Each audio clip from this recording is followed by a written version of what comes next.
मुझसे शादी करना पूरी तरह से इसलिए था क्योंकि शिया परिवार मुसीबत में था। वे शिया ग्रुप की इज्जत बचाना चाहते थे और उन्हें सबसे आसानी से कंट्रोल होने वाला औजार मिल गया था। फेंग परिवार को पैसों की जरूरत थी और मेरा लुक भी बुरा नहीं था। मैं शिया परिवार के साथ पूरा सहयोग करने और उनके कलंक को धोने के लिए तैयार था।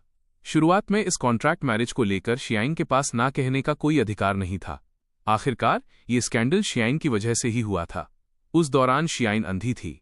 कोई भी मशीन किसी असामान्यता का पता नहीं लगा पा रही थी। यहां तक कि चोटी के नेत्र रोग विशेषज्ञ भी बेबस थे। एक राजकुमारी और सबकी लाडली से वो रातों रात विकलांग हो गई और उसके बेहद प्यार करने वाले व्हाइट मूनलाइट ने उसे छोड़ दिया। वो गहरे अंधेरे में गिर गई।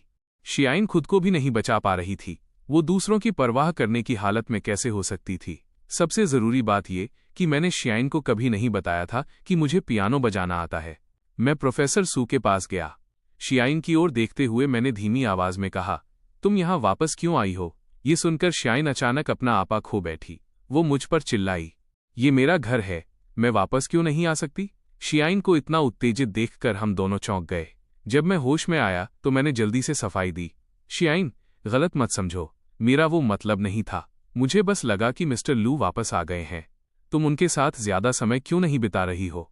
तर्क के हिसाब से वो व्हाइट मूनलाइट जिसे शियाइन पा नहीं सकी थी अब लौट आया है। अब तक तो उन्हें एक दूसरे के साथ होना चाहिए था। वो अभी भी विला वापस आने के मूड में कैसे हो सकती थी? इसके अलावा मैंने लू यान को उसके पीछे आते नहीं देखा। फेंग युआन, क्या तुम्हें धोखा खाना इतना पसंद है? मत भूलो कि तुम्हारी वर्तमान हैसियत मेरे पति की है। मेरा किसी दूसरे आदमी के साथ होना, क्या तुम उसके लिए इतने उतावले हो? शियाइन को भी नहीं पता था कि वो क्या कह रही है। उसे बस अपने दिल में गुस्से का एक गुबार उठता हुआ महसूस हुआ जिसे वो कंट्रोल नहीं कर पा रही थी। पूरा नज़ारा तुरंत शांत हो गया। मुझे भी थोड़ा गुस्सा आने लगा। लू यान के साथ रहने के लिए तलाक मांगने वाली शियाइन ही थी। हमारी तो बस एक कॉन्ट्रैक्ट मैरिज थी। शुरुआत से ही शियाइन ने मुझे चेतावनी दी थी कि मैं कोई सपना ना देखूं। उसके दिल में सिर्फ लू यान था और मैं तो बस एक एहसान चुका रहा था। इसीलिए मैंने शियाइन के साथ एक विकल्प की तरह व्यवहार किया और उसके प्रति दोषी महसूस किया, कठिनाइयां झेली और कड़ी मेहनत की। इसमें कोई प्यार नहीं था, बस एक कॉन्ट्रैक्ट से बंधी शादी थी। अब धोखा खाने की बात कहां से आ गई? शियाइन का अब ऐसा कहना सीधे तौर पर मेरा अपमान करना है। यह थोड़ा अनुचित है। प्रोफेसर सू ने अपनी भौहें सिकोड़ी। शियाइन, मैंने सुना है कि फेंग युआन और तुमने तलाक के लिए अर्जी दे दी है। फेंग युआन पहले ही तुम्हारे घर से बाहर जा चुका है। लू यान आज तुम्हारे लिए विदेश से वापस उड़ा है। ऐसी बातें सुनकर क्या तुम्हें डर नहीं लगता कि लू यान का दिल टूट जाएगा? ये पहली बार था जब उसने शियाइन को इस तरह बेकाबू हालत में देखा था, जहां उसके व्हाइट मूनलाइट का नाम लिया गया हो। शियाइन थोड़ी शांत हुई। फेंग युआन, मेरे साथ वापस चलो। मैंने अपना सिर हिलाया। मुझे अभी प्रोफेसर सू के साथ पियानो की प्रैक्टिस करनी है। अगर कोई बात है तो हम आज रात बात कर सकते हैं। शियाइन एक पल के लिए दंग रह गई। ये पहली बार था जब मैंने शियाइन की बात मानने से इनकार किया था। साथ ही शियाइन के दिल में एक अजीब सी कड़वाहट, सावर फीलिंग घर कर रही थी। शियाइन नहीं चाहती थी कि दूसरे उसे देखें। उसने कार की खिड़की बंद कर ली। चलो। जी, क्या आप चाहते हैं कि मैं इस कहानी का अगला हिस्सा ट्रांसलेट करूं? ड्राइवर जल्दी से मेबैक लेकर चला गया। उसके बाद मैं प्रोफेसर सू की पोर्श केन चलाकर बाहर निकला और पैसेंजर सीट पर तेजी से निकल गया। प्रोफेसर सू ने मेरी साइड प्रोफाइल की ओर देखा। फेंग युआन, क्या तुम वाकई शियाइन को तलाक देने जा रहे हो? उसका व्हाइट मूनलाइट वापस आ गया है। मैं पहले ही विला से बाहर जा चुका हूं।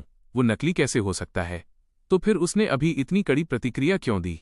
प्रोफेसर सू के अंदाजे के मुताबिक मैं शिया परिवार के लिए सिर्फ एक ढाल की तरह इस्तेमाल किया गया औजार था। मेरे पारिवारिक बैकग्राउंड के हिसाब से मैं शिया परिवार के बिल्कुल भी लायक नहीं हूं। अब शियाइन ने लू यान की खातिर मेरे साथ इस नाम मात्र की शादी को खत्म करने का फैसला कर लिया है। फिर भी उसे इस बात की परवाह क्यों है कि मैं कहाँ हूं और वो पति के धोखा खाने जैसी बातें क्यों कह रही है? शियाइन का अभी का व्यवहार प्रोफेसर सू की आंखों में ऐसा लग रहा था जैसे वो जल रही हो। प्रोफेसर सू सब समझ गई थीं। उन्होंने बेबसी से अपना सिर हिलाया। मुझे भी नहीं पता। शांत होने के बाद मुझे लगा कि शियाइन के प्रति मेरा अभी का रवैया थोड़ा सख्त था। इसके अलावा लू यान जैसा नीच आदमी शियाइन अभी भी उसे खजाने की तरह मानती है। उसका व्हाइट मूनलाइट। मुझे पहले क्यों नहीं लगा कि शियाइन जैसी स्वाभिमानी और शानदार महिला प्यार के लिए इतनी पागल है। अब जब शियाइन और लू यान फिर से साथ आ रहे हैं तो मुझे लगता है कि शिया परिवार इतनी आसानी से राजी नहीं होगा। उसके आगे का रास्ता अभी भी मुश्किल है और एक पक्ष होने के नाते मुझे इस मामले पर टिप्पणी करने का कोई अधिकार नहीं है। व्हाइट मूनलाइट का जुनून। शियाइन और मैं एक जैसे ही हैं। कोई भी दूसरे से बेहतर नहीं है। धीरे धीरे रात हो गई। शियाइन स्टडी रूम की खिड़की के सामने खड़ी थी और हाथ में रेड वाइन का गिलास घुमा रही थी। उसकी धुंधली निगाहें खिड़की के बाहर देख रही थीं। इस जगह से वो प्रोफेसर सू का विला देख सकती थी। मैनेजमेंट स्टाफ के आने जाने के अलावा प्रोफेसर सू और मैं अभी भी वापस नहीं लौटे थे। इतनी देर हो गई है, क्या तुम दोनों की डेट अभी खत्म नहीं हुई? वे आखिर कहाँ गए हैं? क्या वे साथ में खाना खाने गए हैं या बाहर ही रुक रहे हैं? आज रात वापस नहीं आ रहे। शियाइन जितना सोचती उतनी ही उलझती जाती। उसे नहीं पता था कि उसे इस बात की इतनी परवाह क्यों है कि प्रोफेसर सू और मैं कहाँ गए। उसने साफ तौर पर अपना चुनाव कर लिया था। अचानक फोन बजा। शियाइन का दिल जोर से धड़का। उसे लगा कि मैं उसे कॉल कर रहा हूं। उसने जल्दी से फोन निकाला और देखा कि वो लू यान था। शियाइन के दिल का उत्साह तुरंत आधा रह गया। उसने आंसर बटन दबाया। लू यान, क्या बात है?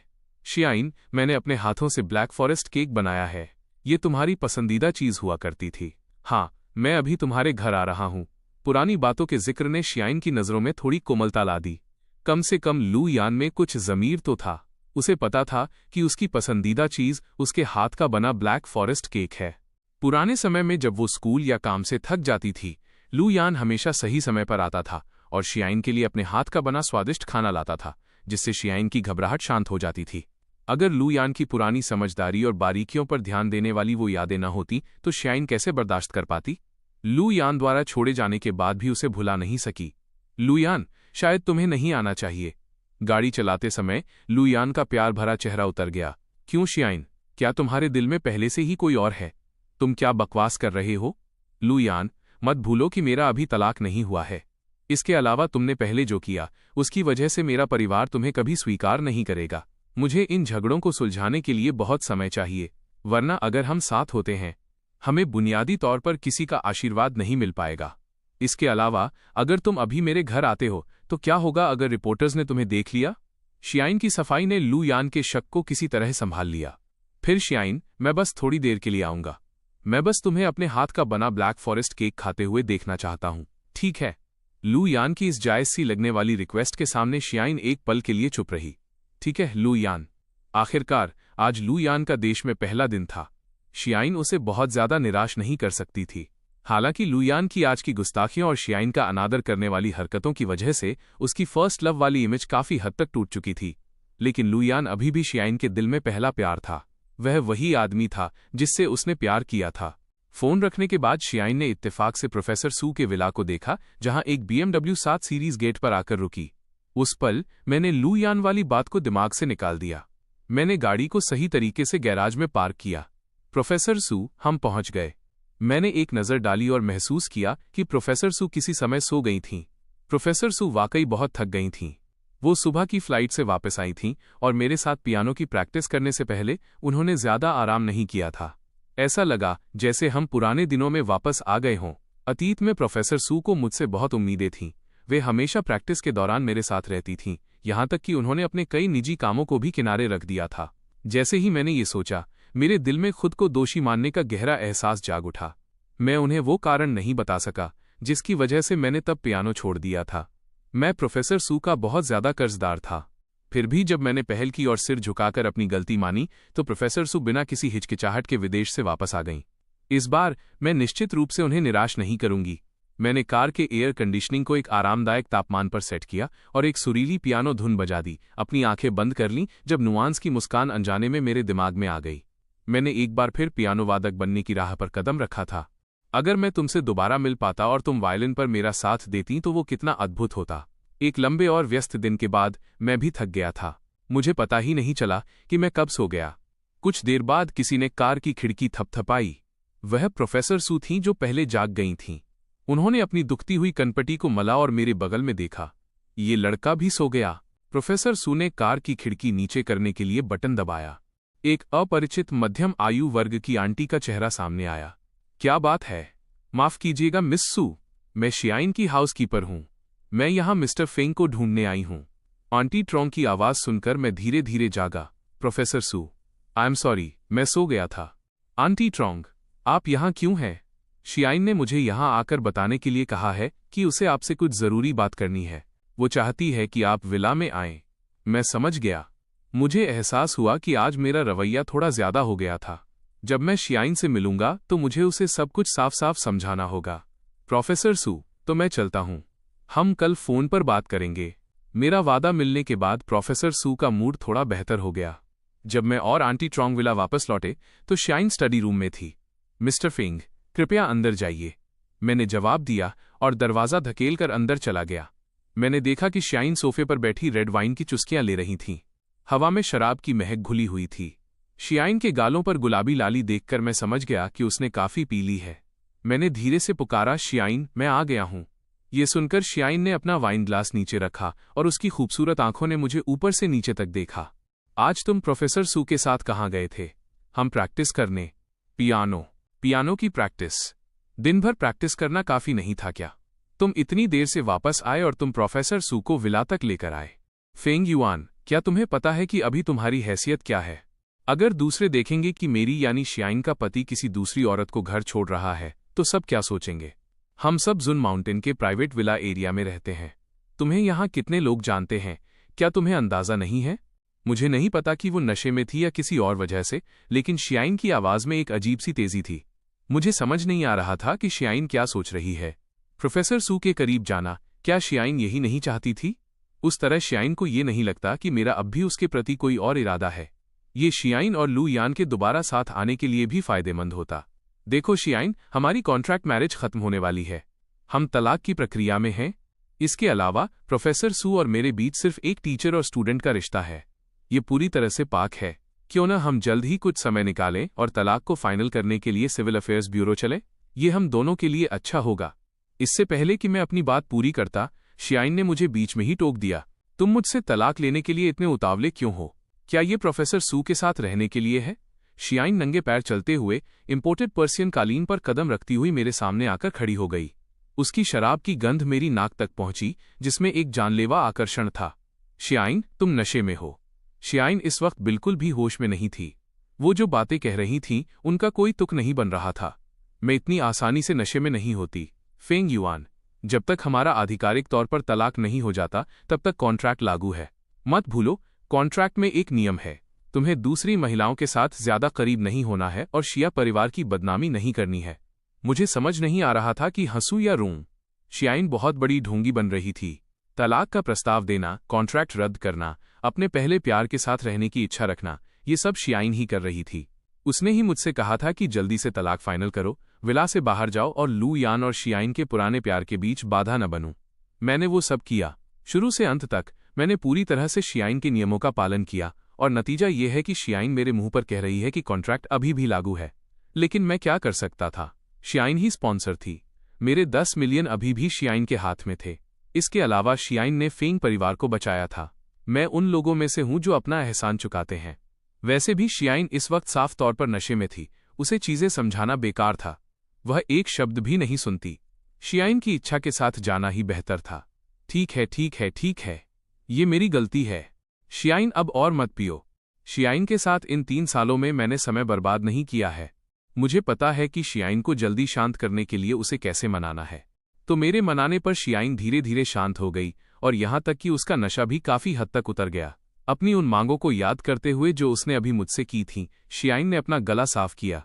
फेंग युआन, क्यों न तुम वापस यहीं रहने आ जाओ? मुझे लगा कि शियाइन शांत हो गई है और हम आखिरकार तलाक के बारे में बात कर सकते हैं। नतीजा ये हुआ कि शियाइन शांत तो हो गई थी, लेकिन जैसे ही उसने अपना मुंह खोला, मैं दंग रह गया। तुम्हें विला से बाहर निकालना उस फोटो की गलत फहमी की वजह से था। हमारा अभी तलाक नहीं हुआ है और तुम विला से बाहर चले गए हो और अक्सर प्रोफेसर सू के साथ रहते हो। अगर दूसरे इसे देखेंगे तो वे लाजमी तौर पर इसके बारे में ज्यादा सोचेंगे। नहीं शियाइन, तुम्हारा और मिस्टर लू का क्या? मेरा ये नेक बनने वाला अंदाज देखकर शियाइन और लू यान को जल्दी साथ लाने की मेरी कोशिशों से शियाइन अंदर से बहुत नाखुश थी। फेंग युआन, 3 साल पहले लू यान ने आखिरकार मुझे छोड़ दिया था, गैर जिम्मेदाराना तरीके से चला गया था और उसकी वजह से शिया कॉरपोरेशन उथल पुथल में गिर गया था। क्या तुम्हें लगता है कि शिया परिवार लू यान को इतनी आसानी से स्वीकार कर सकता है? मुझे अपने परिवार को मनाने के लिए कुछ समय चाहिए ताकि वे मुझे और लू यान को फिर से साथ रहने के लिए स्वीकार कर सकें। हम अभी तलाक नहीं ले सकते। अगर हम तलाक लेते हैं तो वे निश्चित रूप से आग बबूला हो जाएंगे। ये शिया कॉरपोरेशन की साख के लिए भी अच्छा नहीं है। उसकी बातें बहुत वाजिब लग रही थीं और मैं निरुत्तर रह गया। लेकिन शियाइन के साथ बने रहने में मुझे सच में डर लग रहा था कि कहीं एक दिन शियाइन को ये पता न चल जाए कि मेरी नज़रों में मैंने अनजाने में हमेशा उसे वेनुआन की जगह देखा है। इससे और भी बड़ी मुसीबत खड़ी हो जाएगी। बहुत सोचने के बाद मेरे पास शियाइन पर दबाव बनाने के लिए लू यान का नाम लेने के अलावा कोई चारा नहीं था। लेकिन क्या मिस्टर लू इसके लिए तैयार होंगे? वह लू यान को समझा देगी, वो समझ जाएगा। शियाइन, ध्यान से सोचो, अगर हमारा तलाक नहीं होता है तो तुम अभी भी एक शादीशुदा औरत हो। अगर तुम मिस्टर लू से मिलना जारी रखती हो और रिपोर्टर्स ने पकड़ लिया तो इसका शिया कॉर्पोरेशन पर भी नकारात्मक प्रभाव पड़ेगा। मैं इस चीज को संभाल लूंगी, शियाइन ने दृढ़ता से कहा। फेंग युआन, क्या तुमने नहीं कहा था कि तुम पर मेरा एक एहसान है? मैं चाहती हूं कि तुम उसे अब चुकाओ। मैरिज कॉन्ट्रैक्ट को बनाए रखो। तब तक इंतजार करो जब तक मैं अपने परिवार को मना न लूं और लू यान के साथ फिर से न रह सकूं। इसके अलावा मैं तुम्हें मुआवजे के तौर पर अलग से 5 मिलियन और दूंगी। मैं अब हार मान चुका था। ये पैसों की बात बिल्कुल नहीं थी। कॉन्ट्रैक्ट खत्म होने के बाद 10 मिलियन मिलना और ये मुआवजा मेरे लिए पहले से ही बहुत ज्यादा था।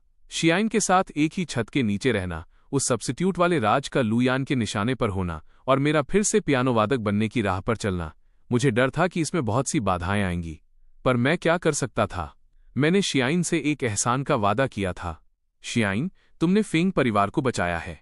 मैं तुम्हारा कर्जदार हूं। मुझे पैसों की जरूरत नहीं है।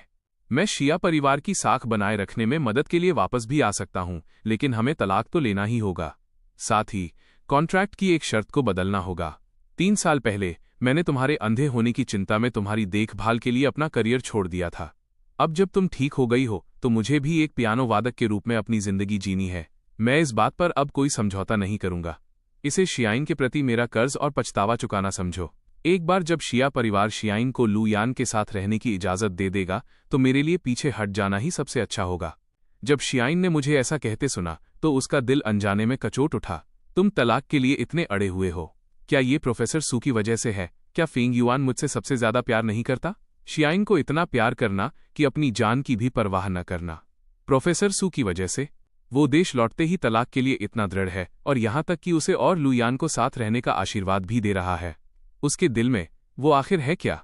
मुझे पता था कि आज रात मुझे कोई जवाब नहीं मिल पाएगा, इसलिए मुझे कहना पड़ा, तुम्हें पहले शांत होना चाहिए। शियाइन, ये हम दोनों के लिए सबसे अच्छा तरीका है। इतना कहकर मैं जाने के लिए मुड़ा। शियाइन के होंठ खुले, वो मुझे रोकना चाहती थी लेकिन शब्द नहीं निकल पाए। कॉन्ट्रैक्ट रद्द करने और तलाक चाहने वाली शियाइन ही थी। मैंने साफ तौर पर उसे उसकी मर्जी करने दी, तो फिर उसे वैसी शांति और खुशी क्यों महसूस नहीं हुई जैसा उसने सोचा था?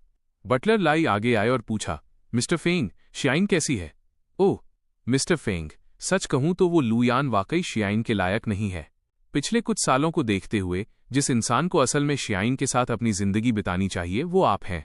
अंकल लाई ने सब देखा है कि मैंने शियाइन का कितना ख्याल रखा है। अंकल लाई ने कभी नहीं सोचा था कि शियाइन को मेरे साथ जिंदगी बिताने के लिए अपनी आंखों की रोशनी वापस पाने की जरूरत पड़ेगी। लेकिन विडंबना देखिए, शियाइन उस नीच आदमी के लिए जिसने 3 साल पहले उसे छोड़ दिया था, अंकल लाई का सिरदर्द बढ़ा रही है। अंकल लाई, आप बढ़ा चढ़ाकर कह रहे हैं। मिस्टर लू और शियाइन एक दूसरे के लिए ही बने हैं। जरूरी बात यह है कि वो इकलौता इंसान है जिससे शियाइन बेपनाह प्यार करती है। मैं उसके लायक बिल्कुल नहीं हूं। इस वक्त मेरी अपनी अनकही मजबूरियां थीं, इसलिए मैं सिर्फ शियाइन और लू यान को आशीर्वाद देने का बहाना ही बना सकता था। अंकल लाई ने अपना सिर हिलाया। लू यान जैसे आदमी के लिए तुम्हें तलाक देना, मुझे डर है कि शियाइन बाद में पछताएगी, सिर्फ इसलिए कि शियाइन कुछ समय के लिए देख नहीं सकती थी। अपने प्यारे अतीत को छोड़कर वो बिना किसी सफाई या साथ के गायब हो गया। क्या ऐसा आदमी वाकई शियाइन को खुशी दे सकता है? मुझे डर है कि वो मेरे पैर की धूल के बराबर भी नहीं है। अगर भविष्य में शियाइन पर फिर से कोई मुसीबत आती है तो अंकल लाई को नहीं लगता कि लू यान मेरी तरह शियाइन के लिए अपनी जान कुर्बान करेगा। मैं ताजी हवा के लिए बाहर जाना चाहता था। जैसे ही मैंने दरवाज़ा खोला, मैंने चांदनी रात में फूलों का एक बड़ा गुलदस्ता और केक का डिब्बा लिए एक शख्स को आते देखा। मुझे देखते ही लू यान की मुस्कान जम गई और उसका चेहरा उतर गया। तुम यहाँ क्या कर रहे हो? क्या शियाइन ने तुम्हें पहले ही बाहर नहीं निकाल दिया? मिस्टर लू, गलत मत समझिए, मैं बस शियाइन से तलाक के बारे में बात करने आया था। फेंग युआन, मैं इस बात की कद्र करता हूं कि पिछले 3 सालों से तुम मेरी जगह शियाइन के साथ रहे हो। ऐसा करते हैं, तुम अपनी कीमत बताओ। तुम्हें शियाइन को छोड़ने के लिए कितने पैसे चाहिए? लू यान की आंखें उदास थीं। लू यान की जिंदगी में मेरे जैसे पारिवारिक बैकग्राउंड वाला कोई व्यक्ति एक जोकर बनने के लायक भी नहीं है। लेकिन विडंबना यह है कि मेरा चेहरा लू यान से ज्यादा शानदार है। यह जानते हुए भी कि शियाइन कोई उथली औरत नहीं है, लेकिन मुझसे 3 साल तक शादीशुदा रहने और इतनी बारीकी से देखभाल पाने के बाद कि उसकी आंखें ठीक हो गईं, लू यान शियाइन को कुछ समय के लिए अपने पुराने मीठे अतीत से बांध सकता था। लेकिन इस बात की कोई गारंटी नहीं है कि वो उसे जिंदगी भर बांध कर रख पाएगा, और मैं सबसे बड़ा खतरा हूं। मुझे कहना पड़ा कि बेहतर होगा कि शियाइन ही आपको बारीकियां समझाएं। संक्षेप में, हम जल्द ही तलाक ले रहे हैं। मैं तुम्हारे और शियाइन के रिश्ते में बिल्कुल भी बाधा नहीं बनूंगा। मैं भी पैसे लेकर निर्णायक रूप से जाना चाहता हूं, लेकिन मैं क्या करूं जब शियाइन जैसी बड़ी स्पॉन्सर मुझे जाने नहीं दे रही। इसके अलावा मैं शियाइन के एहसान, वादे और पछतावे के बोझ तले दबा हूं। ये एक उलझा हुआ मामला है जिसे सुलझाना मुश्किल है। लू यान ने मुझे चेतावनी भरी नजरों से देखा। तुम्हें अपनी औकात पता होनी चाहिए। शियाइन के दिल में सिर्फ मेरे लिए प्यार है। तुम शियाइन के लिए चाहे जितनी कुर्बानी दे दो, शियाइन तुमसे कभी प्यार नहीं कर सकती। मैं बस चुपचाप अपना सिर झुका सका। शियाइन, जो मूल रूप से मुझसे तलाक के बारे में सोच रही थी, उसने नीचे शोर सुना और उसे याद आया कि लू यान ने कहा था कि वो विला आएगा। वो जल्दी से नीचे आई। लू यान, तुम वहां फेंग युआन से क्या कह रहे हो? शियाइन की आवाज थोड़ी सख्त थी। शियाइन, मैं बस दरवाजे पर मिस्टर फेंग से मिल गया और हमने थोड़ी बात की। ओह, सही कहा। तुम दोनों कब तलाक फाइल करने का सोच रहे हो? तलाक शब्द का जिक्र होते ही शियाइन के चेहरे के हाव भाव तुरंत बदल गए। लू यान ने इस पर ध्यान नहीं दिया, या अगर दिया भी तो वो बोलता रहा। इस बार उसके लौटने का मकसद शियाइन के साथ अपने पुराने प्यार को फिर से जगाना था। शियाइन, ये तुम्हारी पसंदीदा पर्पल लैवेंडर है। ये तुम्हारे लिए है। ये देखकर कि इतने सालों बाद भी लू यान को शियाइन का पसंदीदा फूल याद है, शियाइन का चेहरा थोड़ा खिल उठा। लू यान ने फिर मेरी ओर देखा। मिस्टर फेंग, ये ब्लैक फॉरेस्ट केक मैंने खुद बनाया है, वही जिसे शियाइन सबसे ज्यादा पसंद करती है। अगर आपको बुरा न लगे तो जरा चक्कर देखिए। उसकी बातों में तिरस्कार और व्यंग्य भरा था, एक सीधा टकराव। पहले उसने अपने पहले प्यार का हक जताया, फिर परोक्ष रूप से शियाइन के मुझे तलाक देने की ओर इशारा किया। मुझे ये आदमी बहुत अजीब लगता है। मैंने पहले लू यान के बारे में सुना था और सोचा था कि वो उन अहंकारी, खुद में मग्न और दिमाग से पैदल अमीर बिगड़ेजादों जैसा नहीं है जो दूसरों को नीचा दिखाते हैं। 3 साल पहले मुश्किलों का मिलकर सामना करने के बजाय सगाई तोड़कर भाग जाने वाली गैर जिम्मेदाराना हरकत को छोड़ दिया जाए तो बाकी मामलों में लू यान वाकई शियाइन के लिए एक अच्छा मैच था। संक्षेप में, ये शियाइन की पसंद है। मुझे दखल देने का कोई हक नहीं है, जरूरत नहीं है। वे बाहर टहलने जाएंगे। मुझे यहां रुककर तुम्हारे प्यार के प्रदर्शन को देखने और तीसरा पहिया बनने में कोई दिलचस्पी नहीं है। मैं कोई सनकी नहीं हूं। शियाइन ने देखा कि मैं जाने वाला हूं। उसे डर लगा कि मैं प्रोफेसर सू के पास भाग जाऊंगा और उसने अनजाने में कह दिया, फेंग युआन, हमारे साथ रुको। जैसे ही ये शब्द निकले मैं तुरंत दंग रह गया। अरे मालकिन, आप और आपका पहला प्यार हमेशा के लिए साथ में खुश हो रहे हैं। अब आप मुझ जैसे तीसरे पहिए को यहां क्यों रोक रही हैं? मुझे अब वाकई समझ नहीं आ रहा कि शियाइन क्या सोच रही है। लू यान भी एक पल के लिए दंग रह गया, फिर उसके हाव भाव तुरंत बदल गए। चूंकि शियाइन ने ऐसा कहा है, तो क्या मिस्टर फेंग उन 3 सालों के बारे में बताकर उस पर ये एहसान करेंगे जिनका मैं हिस्सा नहीं था? मैं वाकई जानना चाहता हूं कि आपने शियाइन का ख्याल कैसे रखा, ताकि मैं सीख सकूं। मेरा सिर थोड़ा चकराने लगा। जाने दो, कुछ चीजें सबके सामने साफ हो जाएं तो बेहतर है। लू यान ने, जैसे कि वो खुद मेजबान हो, केक मेज पर रखा और खुद शियाइन और मेरे लिए एक टुकड़ा काटा। शियाइन, तुम्हें यह हिस्सा सबसे ज्यादा पसंद है, शहद की चाशनी वाला ब्लैक फॉरेस्ट केक। मैंने इसके अंदर कुछ बेरीज भी डाली हैं। शुक्रिया, लू यान। लू यान के आज रात के इस बेहतरीन प्रदर्शन ने शियाइन का दिल जीत लिया था। अतीत की हर बात याद करते हुए, ये एक ऐसा बीता हुआ कल था जिसे शियाइन कभी भुला नहीं सकी थी। सबसे जरूरी बात यह कि लू यान को अब भी याद था, और वो अब भी पहले की तरह खुद शियाइन को उसका पसंदीदा गुलदस्ता देता और उसका पसंदीदा केक बनाता था। उसका पहला प्यार सच में नहीं बदला था। शियाइन का चुनाव गलत नहीं था। भले ही लू यान ने आज गुस्ताखी की थी और अपनी सीमा लांघी थी, वो इसलिए था क्योंकि वे बहुत समय बाद मिले थे और लू यान बस एक पल के लिए खुद पर काबू नहीं रख सका था। शियाइन को इतनी बड़ी प्रतिक्रिया नहीं देनी चाहिए थी।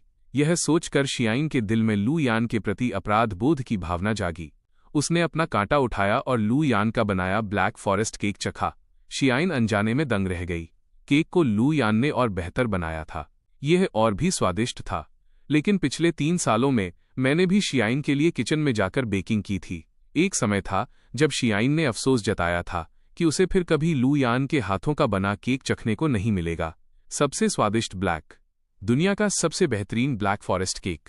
उनकी तुलना करने पर अब मुझे महसूस हो रहा था कि जो केक मैं बनाता हूं वो लू यान के केक से कहीं ज्यादा स्वादिष्ट है। मुझे ऐसा क्यों लग रहा है? यादों में जो चीजें कभी अपूरणीय, इरिप्लेसेबल लगती थीं, जब वे आपको दोबारा मिलती हैं तब आपको एहसास होने लगता है कि वे उतनी भी खास नहीं थीं। क्या यह स्वादिष्ट है शियाइन? शियाइन का जवाब में सिर हिलाना बहुत ही औपचारिक सा लगा। लू यान ने निश्चित रूप से इस पर गौर किया और उसकी आंखों में असंतोष की एक झलक दिखी। लानत है! जैसा कि अंदेशा था, लू यान का बुरा पूर्वाभास सच हो गया। अगर वो शियाइन के साथ वापस आना चाहता है तो मुझे गायब होना ही होगा। अभी मिस्टर फेंग शियाइन से कह रहे थे कि आप दोनों तलाक पर चर्चा कर रहे थे। आप दोनों तलाक फाइनल करने के लिए सिविल अफेयर्स ब्यूरो जाने का कब सोच रहे हैं? लू यान की आवाज में थोड़ी जल्दबाजी थी। अगर कोई समस्या न हो शियाइन, तो कल कैसा रहेगा? तलाक, फिर से वही तलाक। लू यान चाहता है कि शियाइन तलाक ले ले। मैं भी चाहता हूं कि शियाइन तलाक ले ले। शियाइन इस टोका टाकी से चिढ़ रही थी। उसके दिमाग में वेनुआन की छवि कौंधी, जो बिल्कुल उसकी तरह दिखती थी। उसने अचानक केक को मेज पर पटक दिया।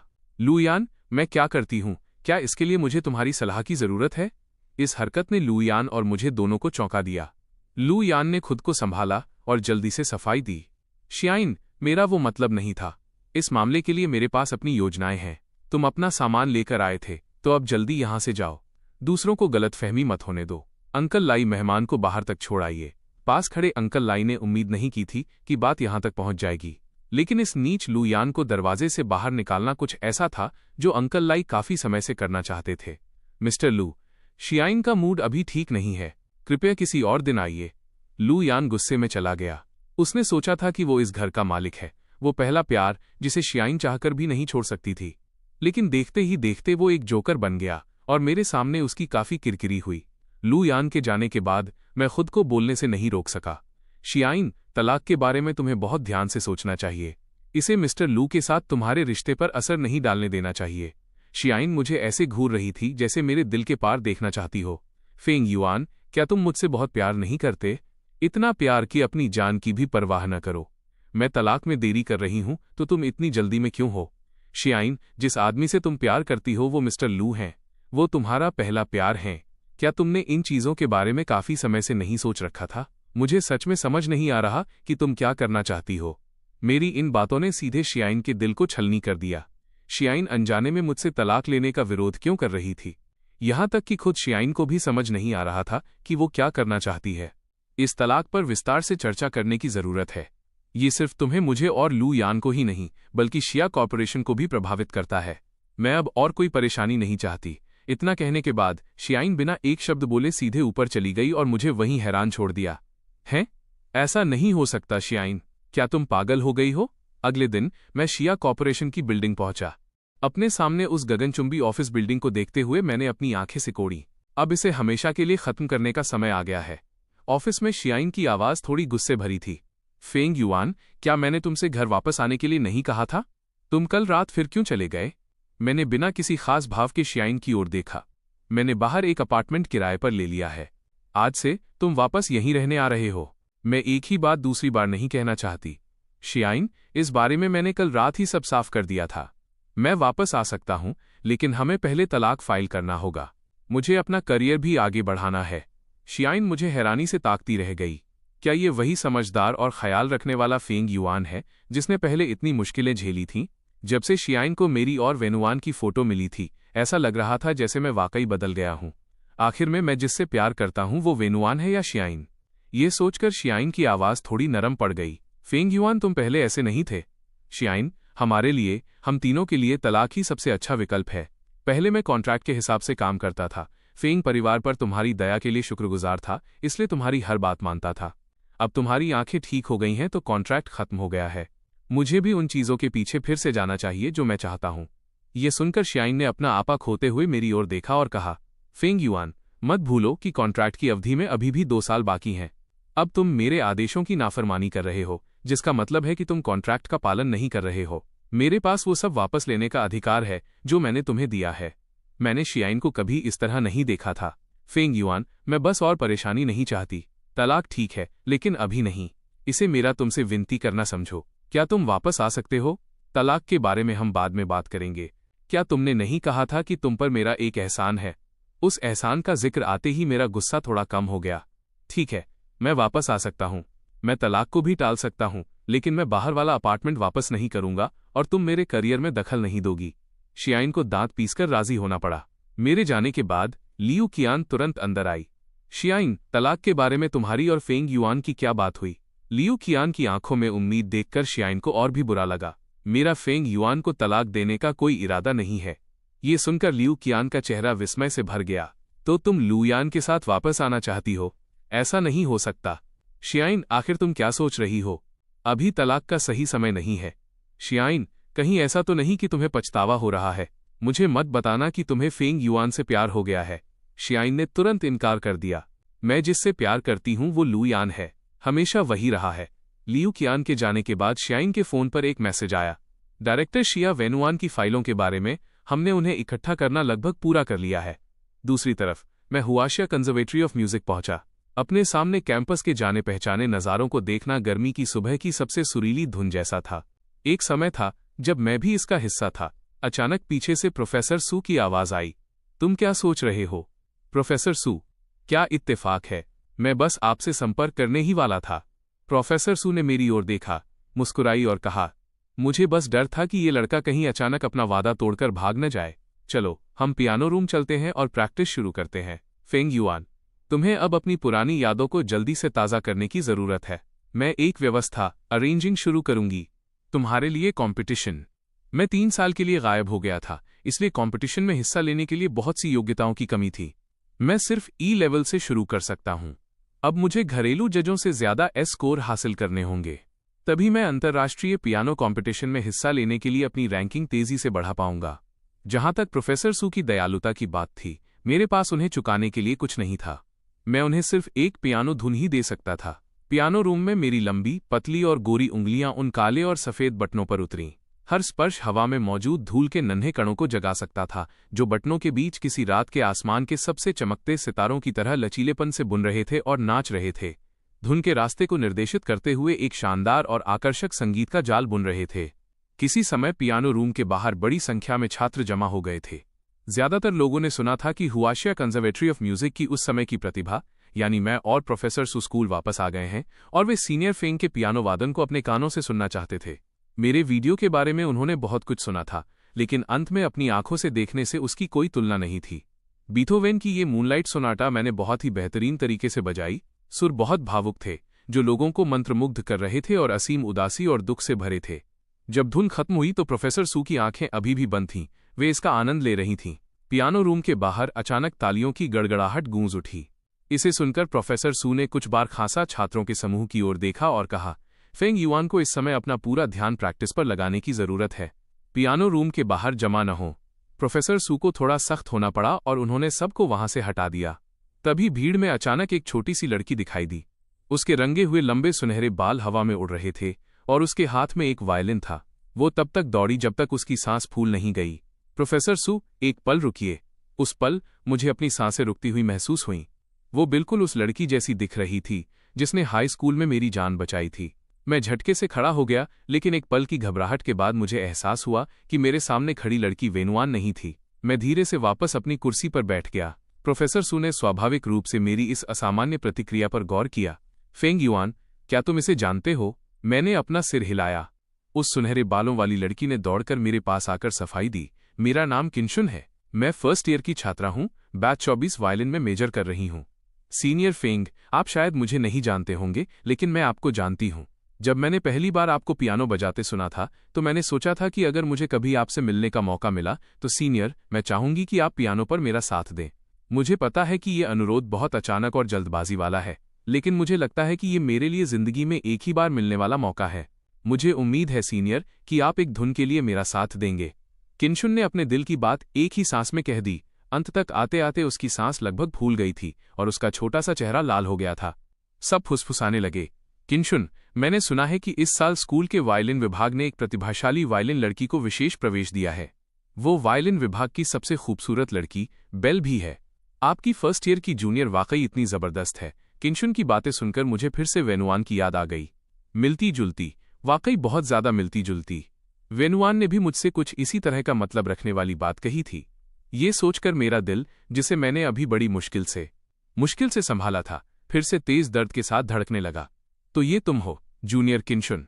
एकेडमी के लीडरशिप द्वारा बहुत सम्मानित की जाने वाली इस वायलिन प्रतिभा के बारे में प्रोफेसर सू ने विदेश में पढ़ाई करने के दौरान अपने सहकर्मियों के ग्रुप चैट में सुना था। हालांकि जूनियर किनशुन इससे पहले कि प्रोफेसर सू अपनी बात पूरी कर पाती, मैंने बीच में ही टोक दिया। प्रोफेसर सू, चलिए बस एक कोशिश करके देखते हैं। प्रोफेसर सू ने मुझे हैरानी से देखा। फेंग युआन, क्या तुम गंभीर हो? इससे पहले हुआशा कंजर्वेटरी ऑफ म्यूजिक में मेरे 4 सालों के दौरान ऐसे लोगों की कोई कमी नहीं थी जो चाहते थे कि मैं उनके साथ परफॉर्म करूं, लेकिन मैंने उन सभी को मना कर दिया था, खासकर वायलिन वादकों को। मेरे दिल में एक जुनून, ऑब्सेशन है। मेरे इनकार करने का कारण इसी जुनून से जुड़ा है। अब मैं मान गया। क्या इसलिए कि किनशुन के चेहरे पर भी एक अविश्वास भरा भाव था? क्या ये वाकई ठीक है सीनियर फेंग? मेरे पास एक धुन है जिसे मैं प्रैक्टिस करना चाहता हूं और मुझे एक वायलिन वादक की सहायता की जरूरत है। तुम बिल्कुल सही समय पर आई हो जूनियर किन। सिर्फ इस एक बार के लिए, अगली बार नहीं।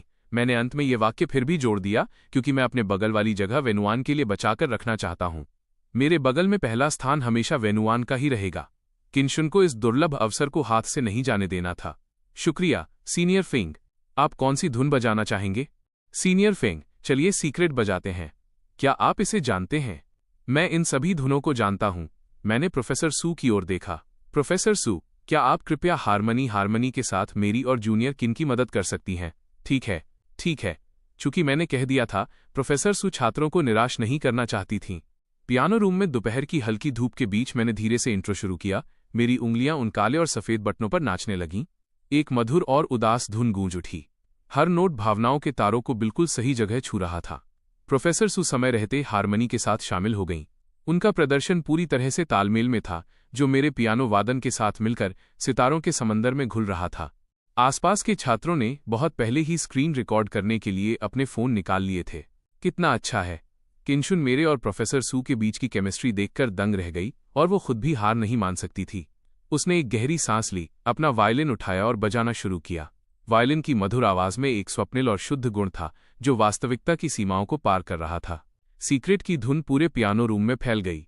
सुनने वाले पूरी तरह से मंत्रमुग्ध थे। केवल एक शुद्ध और गहरी भावना अंतहीन रूप से गूंज रही थी। जब धुन खत्म हुई तो तालियों की गड़गड़ाहट गूंज उठी। जूनियर किन, सीनियर फेंग अद्भुत हैं। प्रोफेसर सू भी। कोई आश्चर्य नहीं कि वो हुआशिया कंजर्वेटरी ऑफ म्यूजिक की सबसे कम उम्र की और सबसे उत्कृष्ट प्रोफेसर हैं।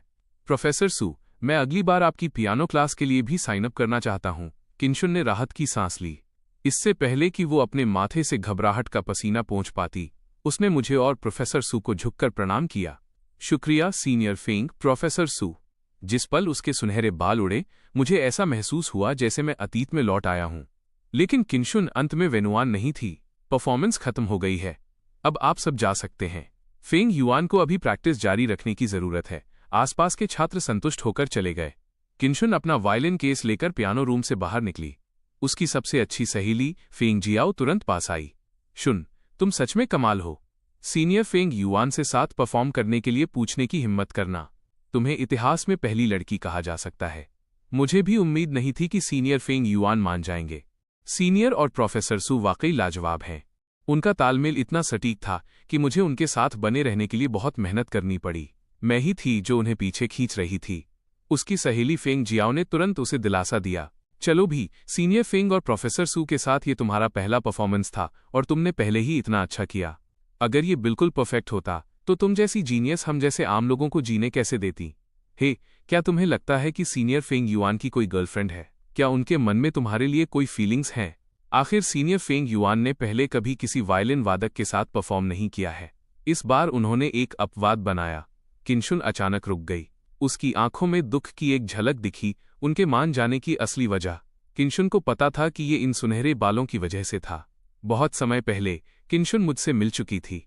उसने जो कहा था कि उसने मुझे परफॉर्म करते देखा है, वो यूनिवर्सिटी की बात नहीं थी, बल्कि बहुत बहुत पहले की बात थी। अभी वो किनशुन नाम की स्टूडेंट पहली बार के हिसाब से हमारे रिदम के साथ तालमेल बिठाने में बहुत अच्छा वायलिन बजाती है। कोई ताज्जुब नहीं कि प्रिंसिपल उसे इतनी अहमियत देते हैं। प्रोफेसर सू ने किनशुन की प्रतिभा की पूरी तरह पुष्टि की, लेकिन वो इस बात के लिए ज्यादा उत्सुक थीं कि मैं अचानक किनशुन के साथ काम करने के लिए क्यों तैयार हो गया। तुम्हें यकीन है कि तुम उसे नहीं जानते? मैंने प्रोफेसर सू की ओर देखा और हल्का सा मुस्कुराया। प्रोफेसर सू, मैं सच में उसे नहीं जानता। यह बस एक पल का आवेग था। 3 साल बहुत सी चीजों को बदलने के लिए काफी हैं। मुझे पहले की तरह जिद्दी नहीं होना चाहिए। ठीक है प्रैक्टिस जारी रखो। धीरे धीरे रात हो गई। प्रैक्टिस खत्म करने के बाद मैंने अपनी गर्दन के पीछे खुजलाया। प्रोफेसर सू, मुझे उम्मीद नहीं थी कि प्रैक्टिस इतनी देर तक चलेगी। चलिए मैं आपको डिनर खिलाता हूँ। प्रोफेसर सू बिना किसी हिचकिचाहट के मान गईं और अपने हाथ सीने पर बांध लिए।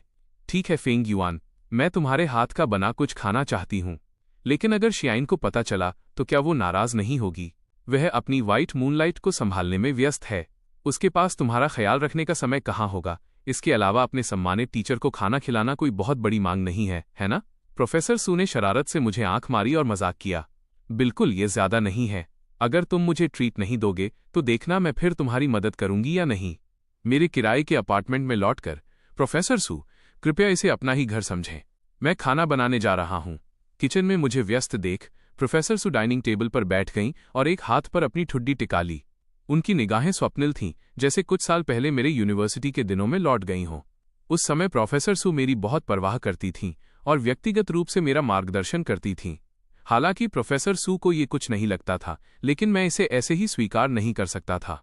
मैंने प्रोफेसर सू को चुकाने की पूरी कोशिश की, ये देखकर कि प्रोफेसर सू हमेशा बाहर का खाना मंगाती थीं या स्कूल की कैंटीन में खाती थीं। मैंने स्वेच्छा से उनके लिए दिन में 3 वक्त का खाना बनाने की पेशकश की।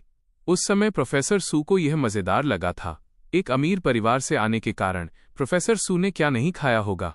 मेरा खाना उनके स्वाद के हिसाब से कैसे हो सकता था? नतीजा ये हुआ कि मेरा खाना बनाने का हुनर प्रोफेसर सू की कल्पना से भी कहीं ज्यादा था। एक बार जब उन्हें इसकी आदत हो गई तो वो इसे छोड़ नहीं सकीं। यहाँ तक कि बाद में जब वो विदेश चली गईं, तब भी कभी कभी खाना खाते समय प्रोफेसर सू को किचन में मेरी वो छवि याद आ जाती थी। जब प्रोफेसर सू ख्यालों में खोई हुई थीं, तब तक मैंने डिनर तैयार कर लिया था और उसे बाहर ले आया। प्रोफेसर सू, खाना तैयार है। टोमेटो और एग नूडल्स के साथ चीज फ्राइड पोर्क चॉप्स। साधारण घरेलू खाने को देखकर ही प्रोफेसर सू की लार टपकने लगी। उन्होंने अपनी चॉपस्टिक्स उठाईं और नूडल्स का एक बड़ा ग्रास लिया। उनकी आंखें चमक उठीं और उन्होंने जल्दी से अपना हिस्सा खत्म कर लिया। प्रोफेसर सू का चेहरा थोड़ा लाल था और उन्होंने संतुष्टि के साथ मेरी ओर देखा। पिछले 3 सालों में तुम्हारा खाना बनाने का हुनर कम नहीं हुआ, बल्कि और बेहतर हो गया है। क्या ये शियाइन का ख्याल रखने की प्रैक्टिस का नतीजा है? बिल्कुल सही, मैंने मजाक किया, जैसे मैं पहले प्रोफेसर सू से बातें किया करता था। देखिए, ऐसा नहीं है कि मैंने कुछ नहीं सीखा, है ना? जैसे ही ये बात आई, प्रोफेसर सू नाराज हो गईं। उनका खूबसूरत और आकर्षक चेहरा और भी लाल हो गया। तुम बेवकूफ हो। मैंने तुमसे तब कहा था कि मैं तुम्हारे सारे खर्चे उठाऊंगी, लेकिन तुमने शियाइन से शादी करने की जिद की।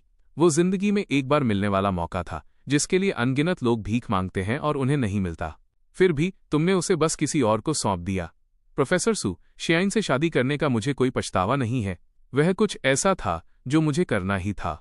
अगर मैं विदेश में पढ़ने का मौका खो देता हूं और मैं वर्ल्ड स्टेज तक नहीं पहुंच पाता, तो ये साबित होता है कि पियानो की दुनिया में मेरा लेवल बस इतना ही है। आपकी उम्मीदों के लिए मैं अपना सर्वश्रेष्ठ दूंगा। मुझे विश्वास है कि हम ये कर सकते हैं। इस पल मेरी मुस्कान बहुत सौम्य और आत्मविश्वास से भरी थी। मुझे इस तरह देखकर प्रोफेसर सू का आधा गुस्सा शांत हो गया। तुम बेवकूफ हो। ये कहने के बाद प्रोफेसर सू के होठों पर अनजाने में मुस्कान आ गई। सही बात है, मैं वो जीनियस हूं जिसे प्रोफेसर सू ने अपने हाथों से खोजा और अकेले ही तराशा है। Saint Paul conservatory of music अच्छा है, लेकिन अगर मैं इस मुश्किल बाधा को भी पार नहीं कर सकता, तो मुझे वर्ल्ड स्टेज पर पहुंचने की बात करने का क्या हक है? इसके अलावा मेरी बातों में हम शामिल था। यह टीचर अनुपस्थित नहीं हो सकती, समझे? तभी फोन बजा। मैंने अपना फोन निकाला और देखा कि ये शियाइन का कॉल था। शियाइन, क्या बात है? दूसरी तरफ से शियाइन की गुस्से भरी आवाज आई। फेंग युआन, तुम वापस कब आ रहे हो? मैं प्रोफेसर सू को डिनर खिला रहा हूं। ये सुनकर कि मैं प्रोफेसर सू के साथ हूं, शियाइन अंदर ही अंदर आग बबूला हो गई। तो तुमने मुझे पहले क्यों नहीं बताया? क्या तुम भूल गए कि हम अभी भी पति पत्नी हैं? शियाइन, हम पहले ही सहमत हो गए थे कि तुम मेरे करियर में दखल नहीं दोगी। ये और तुम्हारा करियर 2 अलग चीजें हैं। अभी तुम मेरी यानी शियाइन के नाम मात्र के पति हो। तुम एक अकेली महिला के साथ एक ही कमरे में हो। क्या होगा अगर तुम्हारी फोटो खींच ली गई? इससे शिया परिवार की कितनी बदनामी होगी। संक्षेप में, अभी वापस आओ। मैं तुम्हें गाइड करने के लिए एक ऐसा पियानो वादक ढूंढूंगी जो दुनिया भर में मशहूर हो। अब प्रोफेसर सू के साथ मत रहो। यह सुनकर मैं अब अपने गुस्से को और नहीं रोक सका। देखो शियाइन, शिया परिवार पर मेरा जो एहसान था, वो तुम्हारी आंखें ठीक होने के बाद चुका दिया गया था। अब मैं बस वही चीजें करना चाहता हूं जो मुझे करनी चाहिए। अगर तुम अब भी चाहती हो कि मैं तुम्हारे साथ सहयोग करूं ताकि शिया परिवार मिस्टर लू को स्वीकार कर ले, तो मुझे उम्मीद है कि तुम मेरे मामलों में हुक्म चलाना बंद करोगी। मेरा गुस्सा महसूस कर शियाइन की आवाज भी थोड़ी कांप गई। तुम्हारी मुझसे इस तरह बात करने की हिम्मत कैसे हुई? फेंग युआन, तुमने पहले कभी मेरे साथ ऐसा बर्ताव नहीं किया। अब तुम इतने क्यों बदल गए हो? अगर तुमने मिस्टर लू को चुना है तो तुम्हें उनके साथ अच्छा व्यवहार करना चाहिए, न कि बेबुनियाद वजहों से मुझे साथ घसीटते रहना चाहिए। ये किसी के साथ भी इंसाफ नहीं है। ऐसा इसलिए है क्योंकि मैं लू यान के साथ हूं। तुम्हें बुरा लग रहा है, इसीलिए तुम इस तरह मेरा विरोध कर रहे हो, है ना? तुम जो चाहो सोच सकती हो। इतना कहकर मैंने निर्णायक रूप से फोन काट दिया। प्रोफेसर सू ने दूसरी तरफ से मेरी और शियाइन की बहस सुन ली थी और उन्हें अब भी यकीन हो गया था कि शियाइन और मेरी शादी प्यार के लिए नहीं बल्कि एक सौदा थी। प्रोफेसर सू के होठों पर अनजाने में एक मुस्कान आ गई, ये सोचकर कि मैं शायद उस तरह का बेवकूफ इंसान नहीं हूं जो एक शादी के लिए अपना भविष्य कुर्बान कर दे। उन्हें सुकून मिला। मुझे विला पर छोड़ने के बाद प्रोफेसर सू ने मेरी जाती हुई आकृति को देखा। उनकी निगाहें थोड़ी गहरी हो गईं। इसी पल फोन की घंटी ने प्रोफेसर सू के ख्यालों को तोड़ दिया। हुआशिया कंजर्वेटरी ऑफ म्यूजिक के एक सहकर्मी का कॉल देखकर उन्होंने फोन उठाया। क्या बात है? प्रोफेसर सू, जल्दी स्कूल का फोरम देखिए, वो फट गया है। पूरी तरह धमाका हो गया है। आपके स्टूडेंट और किंशुन का परफॉर्मेंस किसी ने रिकॉर्ड करके पोस्ट कर दिया है। इसकी लोकप्रियता आसमान छू रही है। यह ट्रेंडिंग लिस्ट में भी आ गया है। प्रोफेसर सू ने जल्दी से अपना फोन खोलकर ट्रेंडिंग लिस्ट चेक की और 30वें नंबर पर हुआशिया कंजर्वेटरी ऑफ म्यूजिक से जुड़ा एक कीवर्ड पाया। अंदर हम तीनों के आज दोपहर के परफॉर्मेंस का वीडियो था।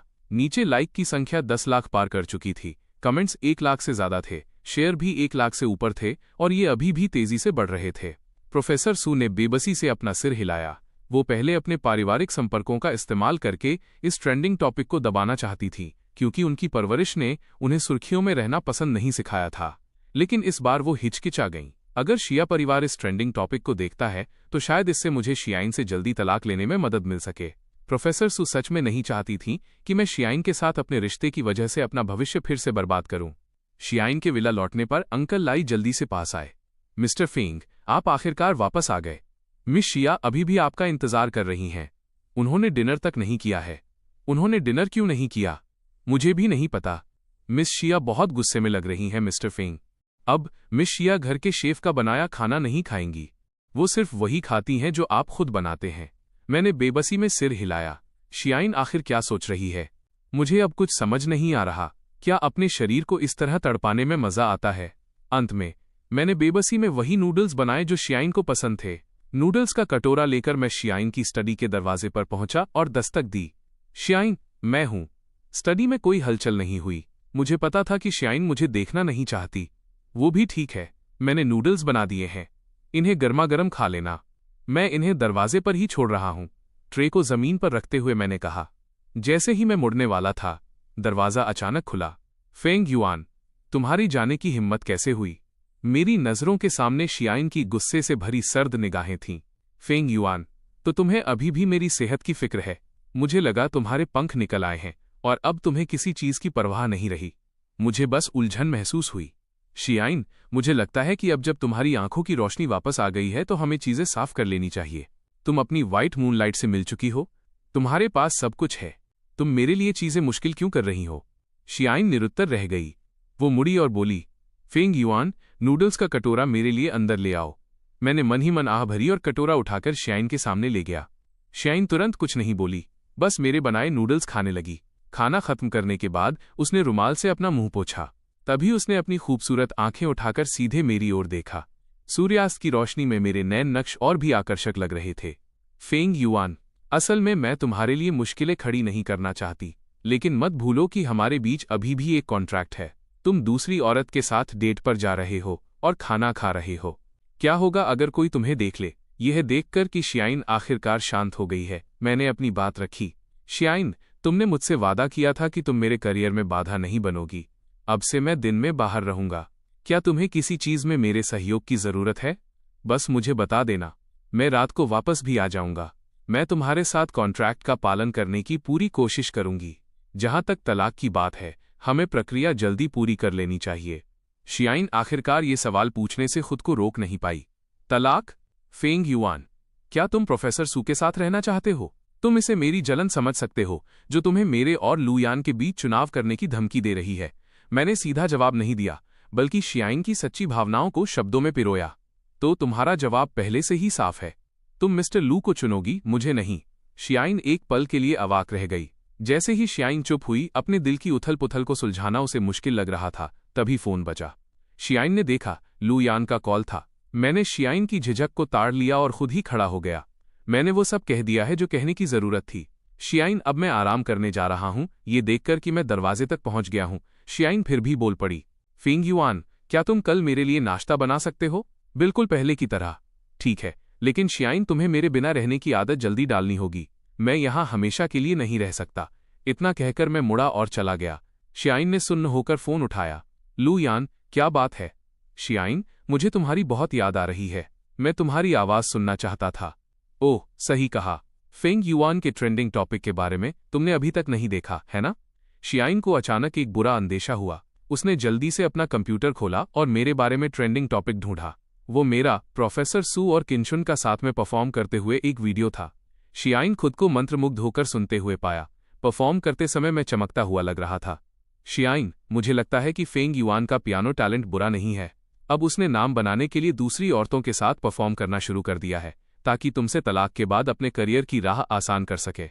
शियाइन, मैंने एक शॉर्ट वीडियो एंटरटेनमेंट कंपनी खोली है और अभी हमें अच्छे स्ट्रीमर्स की कमी है। मुझे लगता है कि फेंग युआन का परफॉर्मेंस बुरा नहीं है। क्यों ना तुम फेंग युआन से बात करो और उसे मेरे साथ कॉन्ट्रैक्ट साइन करने को कहो। शियाइन को यह थोड़ा अजीब लगा। तुम फेंग युआन को साइन करना चाहते हो?